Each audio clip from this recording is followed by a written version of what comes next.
السلام عليكم ورحمة الله وبركاته، إخواتي وحبايبي وطلابي طلاب الصف الثالث الثانوي، بسم الله الرحمن الرحيم.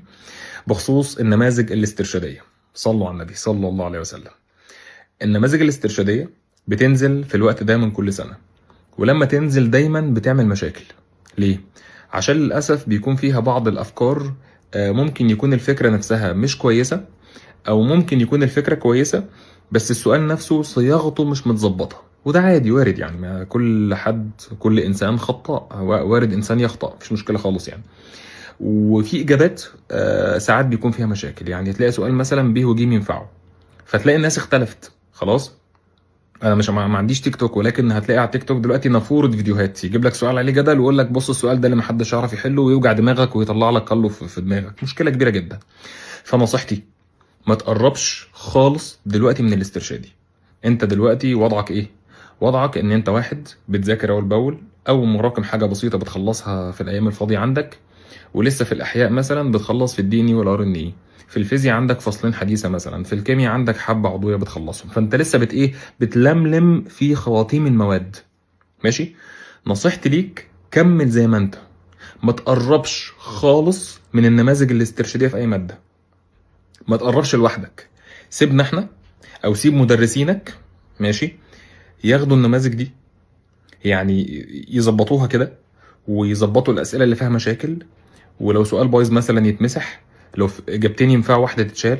احنا بنعمل كده عن نفسنا، يعني بنجيب الاسئله اللي فيها مشاكل نظبطها، بحيث حضرتك لما تمسك النموذج تحل وانت تمام، ما عندكش مشاكل ان شاء الله. لو انت مذاكر تحله تقفله ان شاء الله. خلاص. وهي افكارها سهله، ما اختلفناش على كده، ولكن المشكله بقى الفكره اللي فيها، يعني مثلا سؤال فيه حاجتين ينفعوا، بتلاقي للاسف السوشيال ميديا بقت احزاب، حزب شايفها الف وحزب شايفها ب، والوحيد المظلوم في القصه دي كلها هو سعادتك. ليه؟ عشان رميت ودنك للحاجات دي. فما تسمعش حد بيتخانق على نموذج استرشادي، ما تسمعش حد بيقول لك السؤال ده اجابته ب واي حد يجاوبه الف هو حمار. اي حد يقول لك انا جامد وانا اللي مفيش مني وانا اللي بحل الاسترشادي لوحدي والكلام ده كلام فاضي. خلاص. فعشان خاطري انت الوحيد اللي مأذي، ما تقعدش تتفرج على حل استرشادي دلوقتي، انت اللي يهمك تخلص المنهج بتاعك. خلاص. ذاكر والبول، سيب الاسترشادي احنا هنظبطه وننزله لك ان شاء الله مع المراجعات النهائيه محلول يا باشا، فيديو زي ما اتعودت مننا في كل اللي فات، كل الفتره اللي فاتت. ما تقلقش خالص خالص وسيبها علينا. واي مدرس في اي ماده هيعمل كده، هياخد الاسترشاد اللي نازل من الوزاره لانه بتاع الوزاره، هيقول لك على افكار وهيحله معاك وهيروق عليك خالص. فانت ما تحملش همه، انت مش مطلوب منك تدور لوحدك، سيبنا ندور لك ونظبط لك وننزل لك الحاجه جاهزه. خلاص. فيا جماعه اطمنوا، الاسترشاد ان شاء الله يتحل مع المراجعات، محدش يحمل همهم خالص. بس كده. نشوفكم على خير ان شاء الله في المحاضره اللي جايه، الار ان اي وتخليق البروتين، محاضره يعني عنيفه جدا جدا، فانتظرونا. السلام عليكم.